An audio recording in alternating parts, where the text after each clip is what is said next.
¿Qué tal? Bienvenidos. Comenzamos el Economía con Gina Ramos. En esta oportunidad, enfocándonos en la inversión en nuestro país, porque los economistas han sido muy claros en decir que esa es la semilla del crecimiento de los próximos años y por eso hay que tener mucha atención sobre lo que hacemos con la inversión actualmente en nuestro país. Han publicado desde Corfi recientemente 10 recomendaciones puntuales para impulsar esa inversión puntualmente en el próximo gobierno, es decir, para los próximos años 2026-2030. Vamos a ver esos puntos esenciales. Por eso quiero presentarles a mi invitado de esta entrevista, en esta oportunidad, César Pavón. Él es director ejecutivo de investigaciones económicas de Corfi, a quien saludamos pues muy cordialmente. César, ¿cómo te encuentras? Gracias por estar con nosotros. Hola Gina, qué gusto saludarlos. Muchas gracias por invitarme a este gran programa, a este gran proyecto. Muchísimas gracias, César. Bueno, vamos a empezar explicándole a los que nos siguen a esta hora, básicamente qué ha sucedido con la inversión en nuestro país en la historia reciente. Y eso significa devolvernos un poco hacia la pandemia, ver en ese momento qué pasó y qué tanto se ha recuperado o no en los años siguientes. Claro, Gina, pues yo creo que fue la noticia y el centro de nuestro informe este año, que lo llamamos la remontada. ¿Por qué? Si uno piensa el año 2026, es justamente el inicio del segundo tiempo de esta década y lo primero que uno hace al empezar un segundo tiempo es en el camerino preguntarse cómo nos fue o cuál fue el balance de este primer tiempo. Y yo sí creo que la mala noticia para Colombia es que a pesar de que podamos tener mejores datos, de pronto el crecimiento muy impulsado por el consumo, lo cierto es que la inversión se ha estancado. Y es una mala noticia cuando uno ve la inversión como porcentaje del PIB. Hoy en día es cerca de un 17% del PIB. Es el nivel más bajo, Gina, de audiencia desde hace décadas. En la década pasada, es decir, el partido pasado, los niveles de inversión rondaban entre un 22, un 23%. E incluso, si uno compara con la liga nuestra en Colombia versus América Latina, lo cierto es que los pares de la región, México, Chile, Perú, Brasil incluso, mantienen niveles de inversión más cerca del 22%. Mm. Y esto, pues yo creo que no, para no entrar en muchos detalles, sino pensar en cualquier hogar o en cualquier invierno o en cualquier empresa. Si no hay inversión, no hay crecimiento futuro. Yo sí creo que si gastamos, o si más bien el crecimiento viene impulsado por el consumo, es fácil entender o más bien tener la intuición de que ese crecimiento será difícil mantenerse en el mediano y largo plazo. Es justamente lo que pasa a nivel macro. Mientras niveles de inversión del 22, del 25% nos llevan a crecimientos de largo plazo entre un 3 y un 3,2%, niveles de inversión como los actuales, desafortunadamente, nos llevan a un nivel de crecimiento de un 2,5 y 2,7. Por eso hablamos de la remontada, de la necesidad desde el segundo tiempo, de la segunda parte de la década, poder cambiar eso y hacer cambios estructurales que nos puedan llevar a la remontada del partido y a superar incluso los pares. Ya vamos a hablar entonces de esa remontada, como ustedes lo han denominado, y esos 10 puntos. Pero antes, para una persona que no está familiarizada con estos temas macroeconómicos, la inversión en términos generales, a qué hace referencia en economía, César? Mira, Gina, yo creo que uno tiene tres fuentes de crecimiento. Uno tiene por un lado el consumo, que el Ujú. consumo es básicamente todo lo que nosotros consumimos día a día, lo que gastamos, lo que compramos, que ha sido hecho el motor de crecimiento de los últimos años. En segundo lugar, diría que uno tiene también las exportaciones, el sector externo, que tanto el sector externo nos influye en esta categoría, en el crecimiento. Y lo tercero, que es la inversión. Hay un cuarto que también, digamos, es el tema del gobierno. Gobierno es que tanto el gobierno gasta, que sabemos que eso es sostenible. Y ya por último dejo la inversión. La inversión es que tanto el país, la formación bruta de capital fija se crece, que tanto las empresas invierten, que tanto el sector privado invierte, que tanto incluso el gobierno invierte, y es donde justamente estamos viendo que estamos más rezagados. La inversión es todo aquello que no necesariamente nos genera eh, desarrollo o crecimiento inmediato, pero sí que se hace para formar formación bruta de capital, es decir, para el futuro. Eso es lo que entendemos para, como de una manera un poco más pedagógica relacionado con la inversión, es que de esa parte de la economía se destina a lo que está pensado más a futuro, más a inversión de largo plazo. Claro, y eso depende también, esa variable depende mucho de la confianza, ¿no, César? Básicamente aquí estamos, como estamos hablando a futuro, realmente los resultados no los vamos a ver ahora en el corto plazo, sino en el mediano y largo. Depende mucho de lo que pase con la confianza, ¿no? Como país, con la confianza con las instituciones, en la economía. Claro, y yo creo que ese primer tiempo sí lo asociamos a una falta de confianza, no Ujú, solamente a nivel global, sino muy importante a nivel local, Gina. Recordemos que esta década empezó con la pandemia, eso generó mucha incertidumbre, muchas empresas dejaron de invertir en Colombia. 2 años después, y en el mundo entero, llegó además guerras geopolíticas, los conflictos, llegó Rusia-Ucrania, pero en Colombia en particular, yo sí creo que la llegada de un nuevo gobierno con un mensaje muy en contravía del sector privado también generó mucha incertidumbre. De hecho, uno se ve que es cuando, digamos, Colombia se separa del lote, porque todos los demás países de la región empezaron a recuperar su inversión, mientras en Colombia se mantuvo rezagada y sin lugar a dudas la falta de confianza, los problemas de sectores estratégicos como el sector energético ujú. y el sector infraestructura, que al final cerca de un 70, un 80% de la formación bruta de capital, es decir, de la inversión, depende de estos sectores justo con la industria. Recordemos de la construcción, del sector bioenergético y de la industria. Estos tres sectores que son una gran parte de la inversión en el país, se vieron gran afectados y ahí es donde vemos que esa falta de confianza justamente se reflejó en esos bajos niveles de crecimiento de estos sectores que naturalmente redundan en lo que estamos viendo hoy en día, que es un bajo nivel de inversión. Un bajo, entonces, para ir recapitulando, 17% de inversión como porcentaje del PIB, ¿correcto?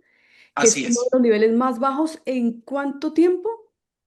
En lo corrido del siglo, no puedo decir que en lo corrido del siglo, desde el 2000 tuvimos máximos en la primera década, el segundo se redujo, pero estuvo también por encima del 20% y ya salían los mínimos de la historia reciente. Ok, y ese 17% debería subir ¿a cuánto? Nosotros aspiramos que por lo menos deberíamos tener una meta de inversión del 22%, que es más o menos lo que tenemos en promedio la década pasada y lo que los pares de la región hoy en día contienen. Pero, sin embargo, incluso deberíamos ser más ambiciosos. Antes, hace 10 años, hablábamos de que la meta debería ser 30%, cuando estábamos en niveles de 25%. Hoy en día yo creo que lo mínimo es tener un 22%, aspirando a llegar a ese 30%, que es la aspiracional de hace unos años. Ok, entonces recomendación o lo que ustedes dicen que debería subir es del 17 al 22. ¿A través de qué? Y aquí vamos entonces con las recomendaciones. 10 han hecho puntualmente para el próximo gobierno en Colombia. La más importante para ti, César, ¿cuál sería para comenzar? Pues mira, Gina, si me permite, nosotros hacemos la analogía con el fútbol. Y yo creo Ujú. que es, dado que el 26 vamos a estar en aras del Mundial, nos permite entender fácilmente este esquema y esta táctica que hemos organizado para la remontada. Tenemos el arquero. El arquero es la seguridad, retomar la seguridad jurídica, la seguridad física que se ha venido perdiendo en los últimos años. Tenemos que recuperar y retomar eso que tú estás hablando, esa confianza en nuestras instituciones, pero también en la seguridad física, que es muy importante. De ahí damos paso a la defensa. En la defensa tenemos la sostenibilidad fiscal. Hemos visto que las finanzas públicas están al filo del precipicio. Eso genera muchos problemas de confianza en el estructural de la economía colombiana. En el medio campo tenemos el sector energético. El sector energético estamos perdiendo la soberanía energética. Eso lo vemos no solamente en el costo de la factura, sino también en la baja inversión que ha tenido el sector energético y que al final es el que nos permitiría, si algo, lograr una remontada, porque sin energía no hay inversión. Y ahí de una vez pasamos ya a la ofensiva.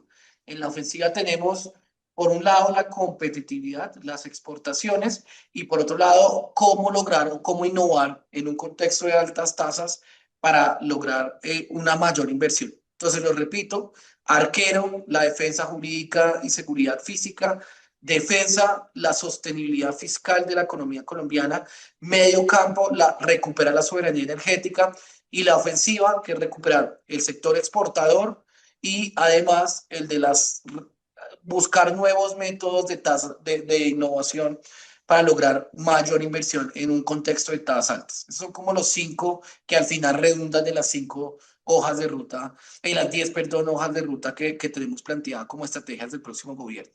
Ok, quisiera mirar un poco en el tema de exportaciones, en ese último, porque ustedes han dicho, aquí es enfocarnos en exportaciones con alto potencial, es decir, no es como apuntarle a todo, sino empezar a ver efectivamente en dónde podríamos competir internacionalmente. Tú bien lo planteas, Gina. Yo sí creo que es un momento en que Colombia requiere una estrategia muy intensiva en el sector exportador, además con una guerra comercial entre China y Estados Unidos que nos exige aún ser más inteligentes e innovadoras en los sectores exportadoras. Y ahí creemos que justamente lo que tiene que hacer Colombia es apostarle a algunos sectores. Esto puede sonar controversial para algunos colegas economistas, pero yo sí creo que si algo le ha faltado a Colombia es esa apuesta, escoger 5 o 10 sectores estratégicos que vayan o que hayan ganado terreno en los últimos años, y para ellos lograr destrabar todos los cuellos de botella, generar todos los apoyos o beneficios que se puedan generar con garantías, hacerle la vida más fácil a estos sectores exportadores. Yo creo que esto tiene que estar compuesto, por un lado, el sector energético. Yo creo que hay que retomar, y la remontada sin lugar a dudas tiene que ser retomar el sector petrolero, el sector tradicional que nos ha generado las divisas del país, pero también podemos ver otros sectores que han ganado mucho terreno: la tilapia, sectores agrícolas, sector de plásticos también, que ha ganado un poco más terreno en los últimos años y que vale la pena darles como ese empujón por parte del gobierno nacional para que puedan ser mucho más ambiciosos, más en esta nueva geofragmentación que está viendo el mundo entero. Ok, bueno, interesante esa apuesta a esos sectores con alto potencial. ¿En dónde dejan la infraestructura dentro de estas 10 recomendaciones? Porque tú nos hablas en temas generales, la seguridad, la sostenibilidad fiscal, minas y energía y también exportación. Y ahora miramos este tema de innovación. Infraestructura dentro de esos primeros puntos, ¿en dónde lo dejamos y cuál es la recomendación puntual? Mira, Gina, yo digo, y hago la analogía, eso es como cuando Santa Fe trajo a Rodallega o Millonarios trajo a Falcao. Hay que traer a los viejos conocidos. Eso sin lugar a dudas hace parte de la infraestructura y la vivienda. Y los consideramos en la ofensiva, donde yo decía que hay que ver cómo lograr una mayor inversión en un contexto de altas tasas que se nos viene en mente. El modelo de APPs, hay que seguir mejorando y perfeccionando el modelo de APPs, que va a permitir apalancar gran inversión en infraestructura en los próximos años, más allá de los 5Gs, y pensar más en los proyectos multimodal. Otra estrategia que se nos ocurre en la ofensiva: las obras por impuestos. Yo creo que hay que pensar en cómo reactivar o cómo seguir impulsando la reactivación regional. Hemos visto en Bogotá, el Metro de Bogotá, en Medellín, las obras que se están llevando a cabo. Toca seguir impulsando esto y creemos que hay que darle una nueva versión, un nuevo impulso a las obras por impuestos, que ha sido tan exitoso para impulsar la infraestructura regional. Y por último, Gina, yo sí creo que hay que hacer un llamado a recuperar la vivienda. La vivienda es el Rodallega de Santa Fe o el Falcao de Millonarios.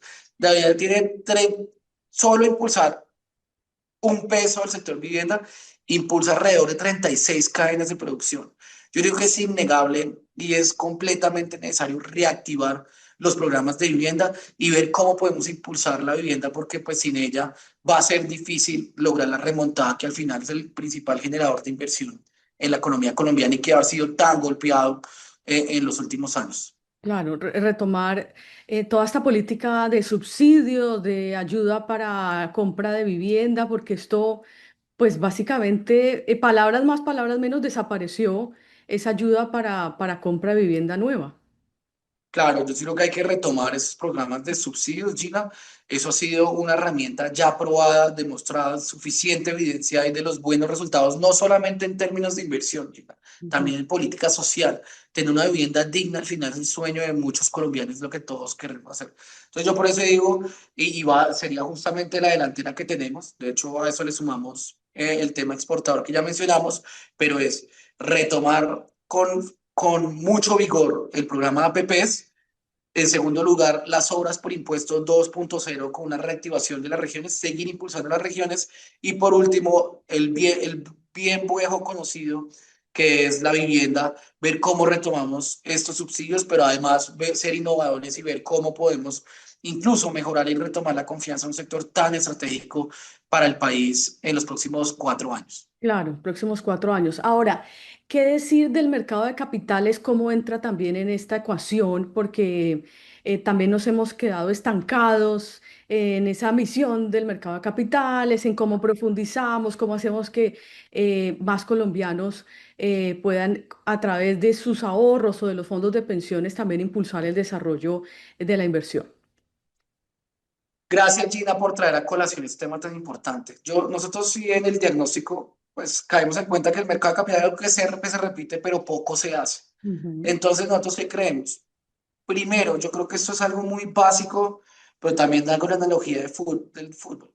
Va a ser difícil traer capitales al país si no se respetan las reglas de juego. Es como si el árbitro entra al partido y le dice a las personas que van a invertir, bueno, yo entré a mi juego, pero cuando estoy jugando me dice, no, ya el penalti no se lo cobro por esta manera, sino se lo cobro por esta manera. Va a ser muy difícil que los interesados en capitales y en invertir en Colombia lleguen si les estamos cambiando las reglas de juego. Entonces yo lo primero que diría es, hay que hacer un mensaje muy claro de respeto a las reglas de juego. Ahora bien, una vez estamos en las reglas de juego claras y ya se mantiene y se respeta, también hay que ver cuáles son, cómo nivelar la cancha y cómo lograr que los actores de esta cancha puedan jugar y se sientan mucho más interesados. Ahí, por ejemplo, nosotros traemos a colación el ejemplo del ahorro pensional, Gina, y colombianos. El ahorro pensional representa cerca del 30 al 40% del ahorro del país. Va a ser difícil recuperar el mercado de capitales o de remontar con el mercado de capitales si no logramos entender que el ahorro pensional es fundamental para la inversión de la economía. Y ahí también toca nuevamente decir ese mensaje, más porque en los últimos años, hay que decirlo claramente, ha sido tan maltratado, se ha hecho una mala imagen de los fondos de pensión privada, de los fondos de ahorro de pensiones. Hay que ver cómo podemos mejorar y cómo recuperamos ese activo que ha sido consagrado y premiado en diferentes instancias a nivel internacional como el vehículo que puede permitir una mayor inversión en Colombia y cómo logramos atraerlo. Yo creo que hay que ver cómo, sin forzar, sino más bien generando mecanismos e incentivos y un marco tributario atractivo, como ya fue hace 20 años. Al final, los que permitieron apalancar las inversiones de infraestructura de las 4G en el país fueron justamente los fondos de pensión privada. ¿Cómo lograr un marco de inversiones muy atractivo para el sector, digo, para el ahorro pensional, que es justamente, yo creo que ese mecanismo habilitante y eso es más medio campo que lo vemos en nuestra estrategia de la remontada? Ok, no, excelente, César. Bueno, ya nos quedan 2 minuticos, que no sé si nos queda algún punto por ahí volando o quieres ahondar en alguno en especial de lo que hemos hablado. No sé, en sostenibilidad fiscal, pues lo abordamos rápidamente, pero no sé si quieras ese o otro tema.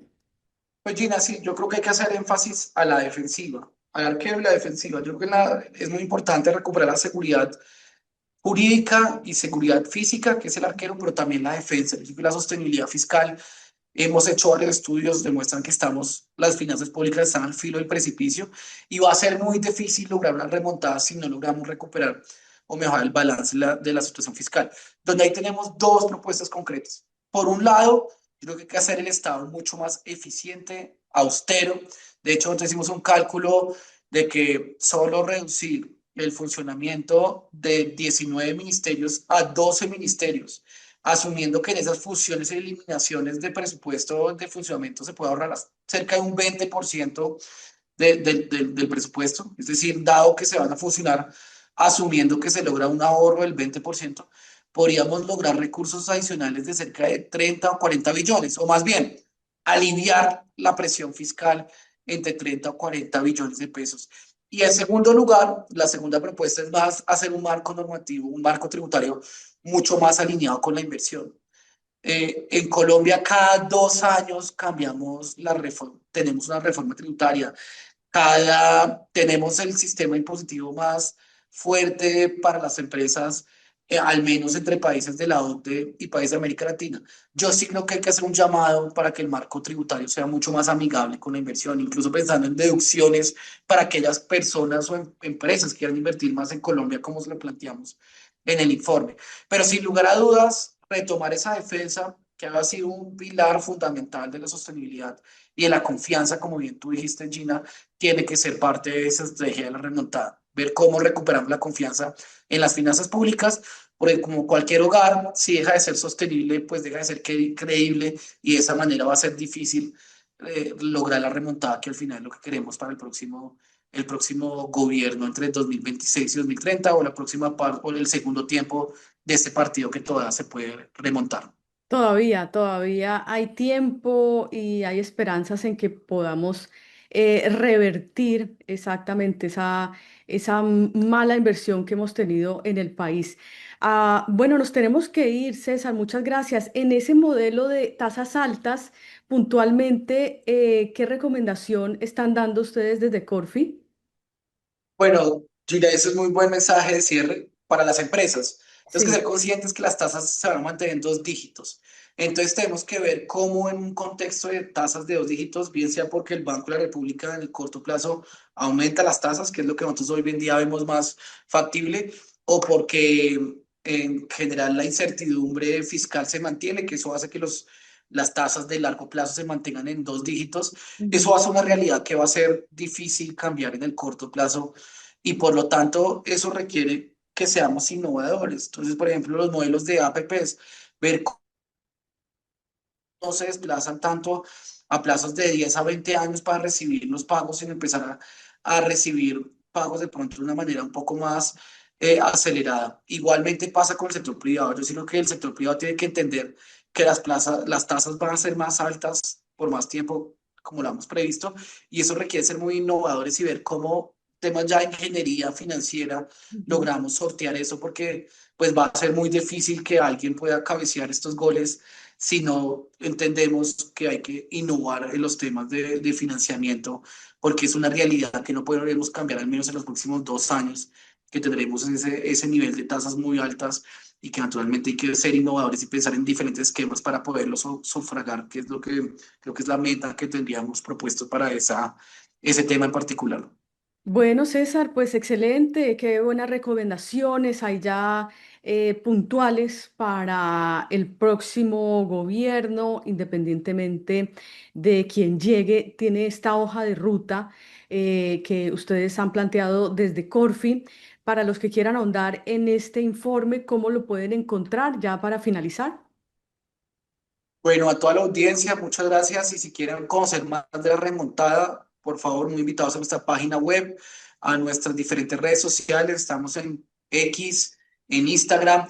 Ustedes ahí fácilmente encontrarán ese reporte nuestro que se llama Vamos por la Remontada, o si en sus buscadores pongan Vamos por la Remontada, Corfi Colombiana, y con el mayor de los gustos esperamos que lo puedan recibir, leer, comentar, discutir. También estamos abiertos, es una hoja de ruta que es abierta a la discusión, entonces por Ah, supuesto que invitarlos a leerlo, pero también a comentarlo y discutirlo, que yo creo que es lo más importante para el próximo año. claro, que empiece el debate. Bueno, César, muchísimas gracias por tu tiempo, por ese panorama y las explicaciones para nuestros amigos de este canal en YouTube. Te mandamos un fuerte abrazo y mil gracias. A ustedes, muchas gracias por la invitación. Bueno, a ustedes también mil y mil gracias. Como siempre, nos veremos entonces en una próxima oportunidad. Recuerden que pueden seguirnos en las distintas redes sociales y suscribirse también a este nuevo canal para que puedan tener de primera mano estas entrevistas con economistas, con financieros y con empresarios en Colombia y en el mundo. Nosotros nos veremos más adelante. Hasta la próxima.